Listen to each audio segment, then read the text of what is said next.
Before we get into the video, could everyone please subscribe to my channel? Thank you so much. A severed head can remain conscious for up to 30 seconds after decapitation. A grotesque final half-minute where the eyes might blink. The lips attempt to speak, and awareness lingers as life fades away. For Anne Boleyn, second wife of Henry VIII, and perhaps history's most famous beheaded queen, this horrifying possibility was just one aspect of her execution that contemporary accounts often sanitize. The true story of Anne's final moments reveals a psychological torture far more disturbing than a simple swing of the sword. A calculated political spectacle designed to destroy not just her body, but her very legacy. Anne's execution stands as a testament to Tudor England's brutal justice system, where death was merely the culmination of a carefully orchestrated humiliation. While many history books simply note that she was beheaded for treason, the reality of her final days involves a psychological dismantling so methodical it would impress even modern torturers. Her execution wasn't just an ending.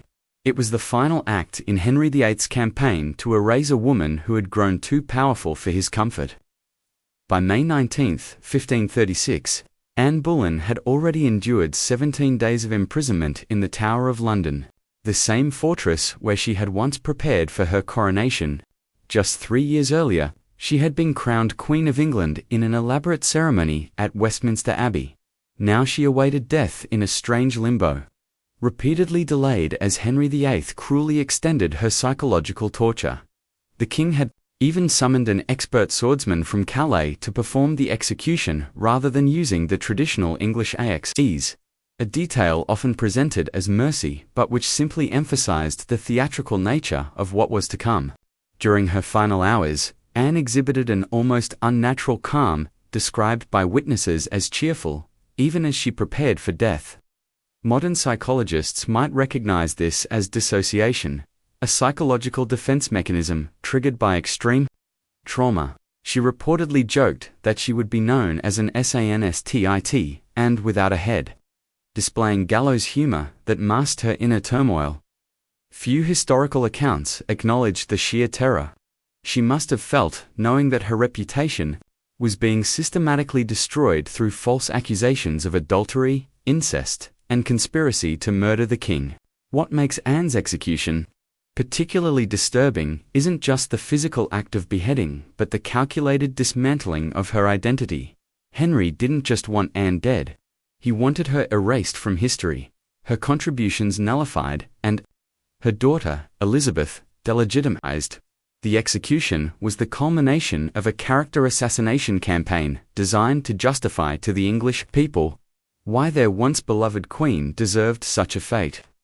In the days before her death, Anne was forced to hear lurid fabricated tales of her alleged sexual depravity, accusations so outlandish they would be dismissed by any modern.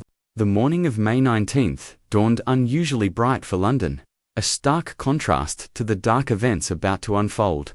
Anne had spent her final night in prayer, though sleep repeatedly eluded her. Tower records indicate she requested the sacrament at 2 o'clock in the morning, kneeling before the host for hours in desperate communion. By dawn, she had already been awake for nearly 24 hours, her mind undoubtedly fractured by stress and exhaustion. When the Tower lieutenant came to fetch her, she was reportedly laughing with her ladies, a reaction that speaks not to peace, but to psychological breakdown.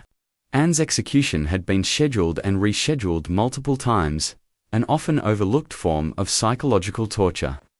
The uncertainty of not knowing exactly when death would come was a deliberate tactic used against prisoners. When finally informed that the hour had arrived, Anne was led from her chambers through corridors where just 3 years earlier she had processed as queen. Now, guards flanked her not out of respect, but to prevent escape, and the same courtiers who had once bowed before her now watched her final walk with calculated indifference. The scaffold erected on Tower Green was unusually low, standing just 3 feet off the ground.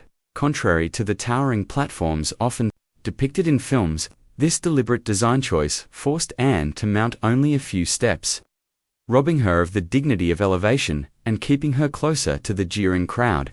While modern depictions often show a solemn, respectful gathering, historical records suggest a carnival-like atmosphere had been encouraged. The execution was public theatre, after all. A warning to any who might challenge the king's authority, particularly women who dared reach above their station.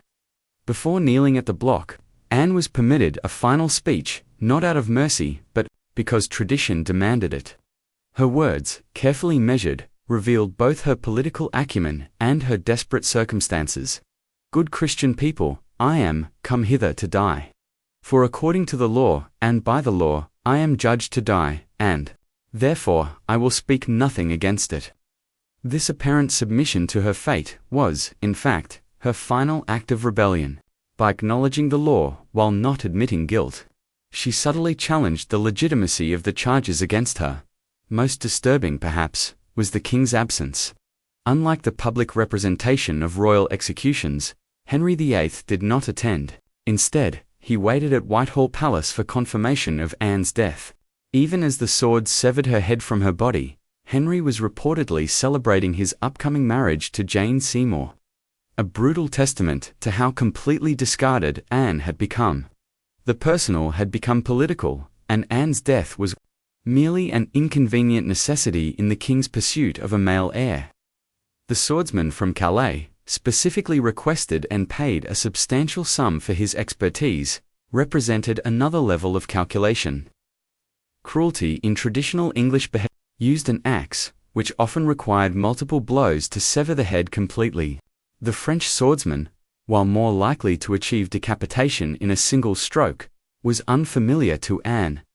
In her final moments, she would face death at the hands of a stranger, a final indignity for a queen who had once commanded the attention of all England. Her blindfolding, often depicted as mercy to spare her the sight of the sword, actually served a more practical purpose, preventing her from flinching at the crucial moment, which could result in a botched execution. Anne knelt upright rather than placing her head on a block. Another French tradition that heightened the executioner's challenge. This position forced Anne to remain still through sheer will, maintaining composure, even as the swordsman prepared his strike. Witnesses reported that she continuously moved her lips in prayer, her eyes darting beneath the blindfold, as she strained to detect any sound of the approaching blade.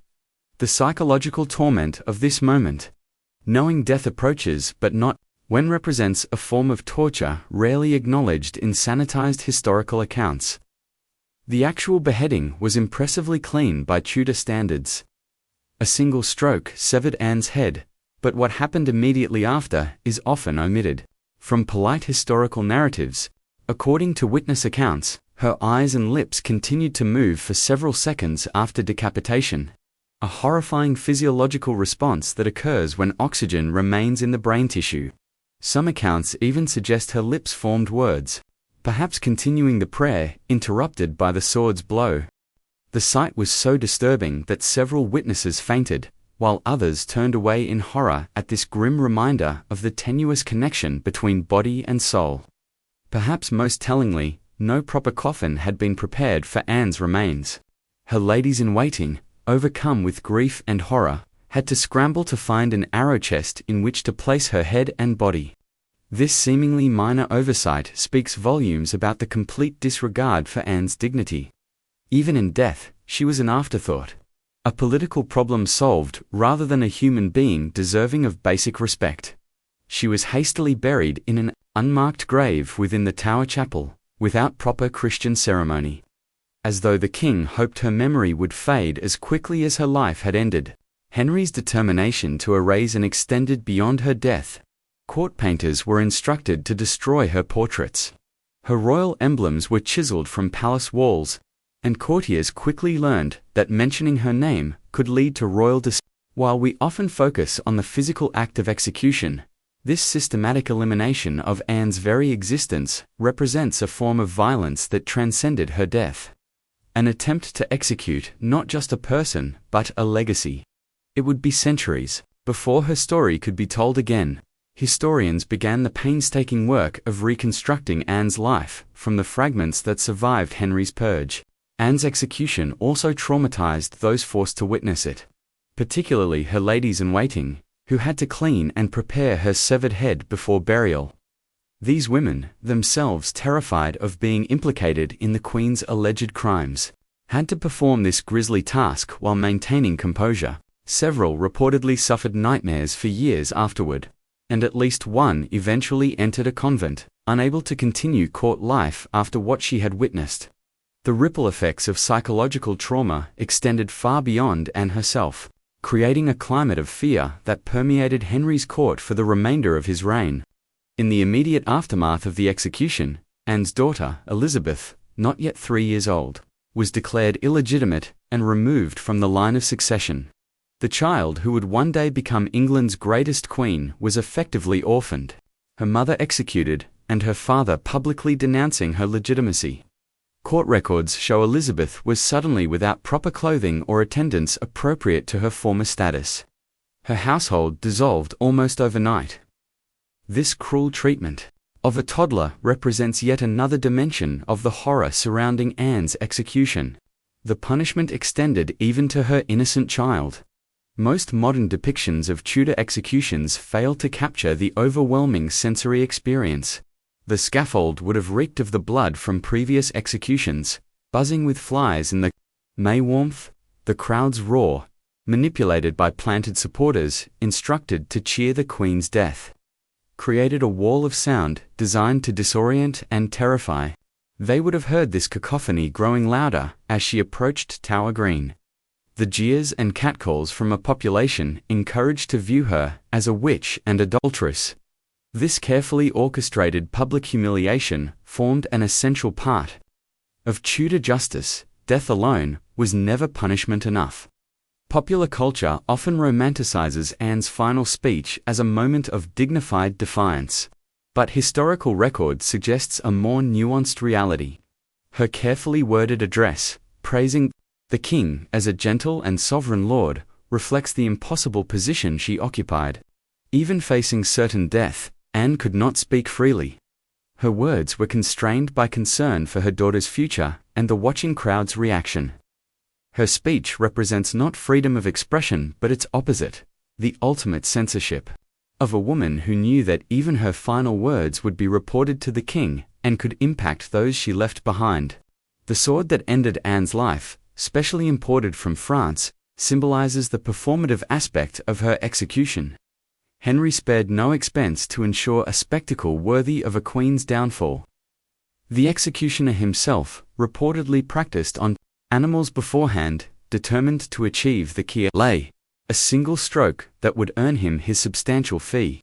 This cold professionalism, the reduction of Anne's death to a technical challenge, exemplifies the dehumanization inherent in execution. Anne wasn't just killed, she was processed through a system designed to transform human suffering into political messaging.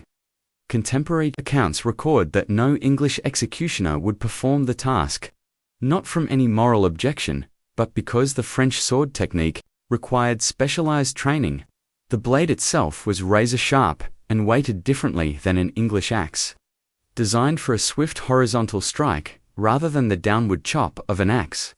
This technical detail underscores the theatrical nature of Anne's execution. Even the method of death was carefully selected for maximum impact and minimum messy-nesses, ensuring the spectacle would proceed without the unseemly complications of a botched beheading. After the sword fell, witness Thomas Wyatt, himself imprisoned in the Tower and forced to watch the execution of a woman he had once admired, wrote of the little throat that had had so many jewels hung about it. His poetic lament captures the grotesque transformation of Anne from a crowned queen to an objectified corpse. The severed head was immediately wrapped in linen by her weeping ladies, but not before the executioner held it aloft by the hair, a traditional gesture meant to demonstrate the completed sentence to the crowd. This moment of display, with blood still pumping from the severed arteries, served as the climactic visual that would imprint itself on witnesses' memories. Tower records indicate that Anne's remains were buried so hastily that proper Christian burial rites were abbreviated almost to non-existence. The arrow chest containing her head and body was placed beneath the chapel floor among other executed nobles. an ignominious end for a crowned Queen of England. No marker was placed to indicate her grave location, and for centuries her exact burial spot remained unknown. This erasure of even her final resting place represents the culmination of Henry's campaign to remove an age, not just from life, but from history itself, campaign that nearly succeeded. In the days following the execution, Henry's propagandists worked diligently to shape public narrative. Court poets who had once praised Anne's wit and beauty now penned verses condemning her as a scheming adulteress. Official accounts emphasized the king's mercy in providing a skilled swordsman rather than the traditional axe, recasting Henry's theatrical choice as compassionate consideration. The execution's horror was systematically sanitized in official records, beginning the centuries-long process of historical revision that continues to influence our understanding of Anne's final moments. Perhaps most disturbing to modern sensibilities is how quickly life returned to normal for Henry VIII.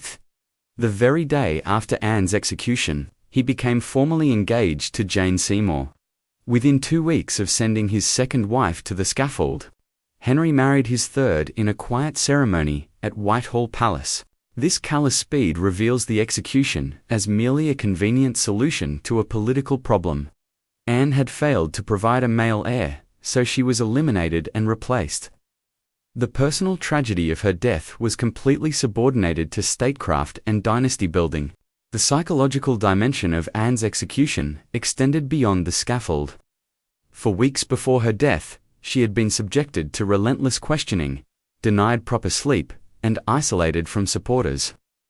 Thomas Cromwell, the king's chief minister, who engineered the charges against her, employed techniques remarkably similar to modern psychological torture: disorientation, sleep deprivation, isolation, and the strategic use of false information. By the time Anne reached the scaffold, she had already endured a campaign of mental breakdown designed to ensure she would present no problematic final resistance. Court records reveal the extraordinary security measures implemented for Anne's execution, far beyond what was standard for even high-ranking traitors. The Tower garrison was doubled, and special guards were positioned throughout the fortress complex. These precautions weren't designed to prevent escape. Rather, they ensured that no supporter could attempt a last-minute intervention or rally public sentiment against the execution. The overwhelming show of force served another purpose too: intimidating any who might sympathize with an silent compliance with the king's will.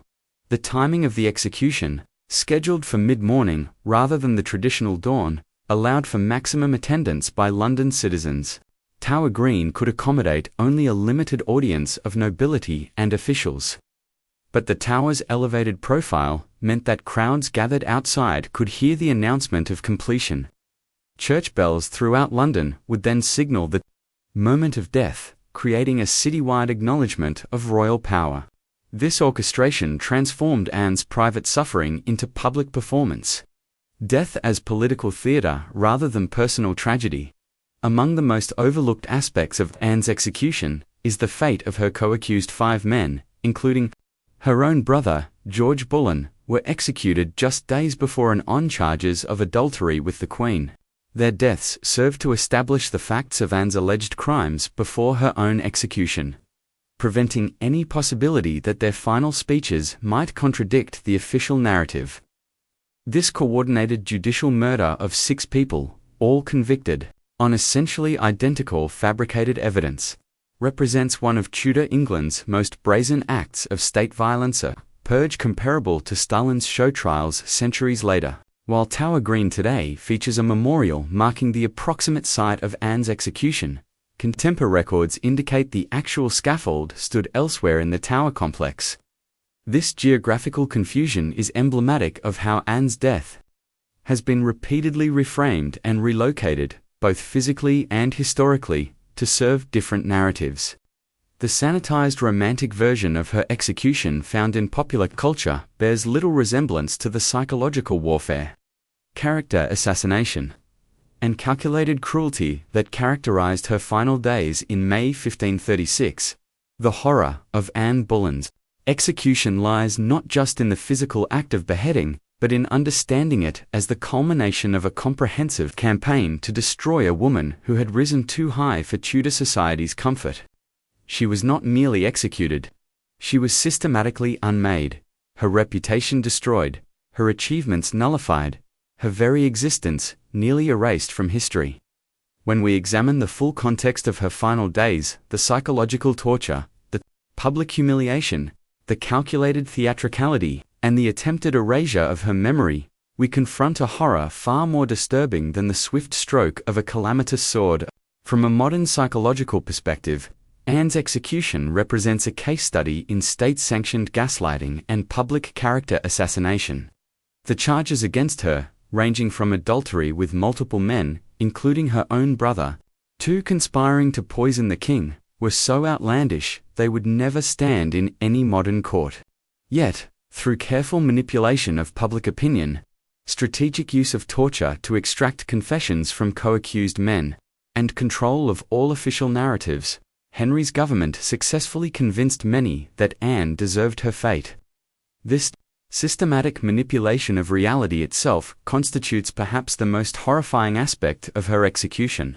5 centuries later, Anne Boleyn's execution continues to fascinate precisely because it represents the intersection of personal tragedy and political calculation. Her death wasn't simply the end of a life, but a carefully orchestrated performance, designed to justify a king's actions and reshape historical memory. The true horror lies not in the moment the sword fell, but in recognizing how completely power can rewrite reality, a lesson that resonates uncomfortably in our own era of information, manipulation, and character assassination. Anne's final tragedy may be that despite Henry's best efforts to erase her, her death, rather than her life, became her most enduring legacy. In understanding the full horror of Anne Boleyn's execution, we confront uncomfortable truths about power, gender, and the construction of historical narrative. The sanitized version of her death, a unfortunate queen meeting a quick, dignified end, serves to obscure the systematic abuse of state power that her case represents.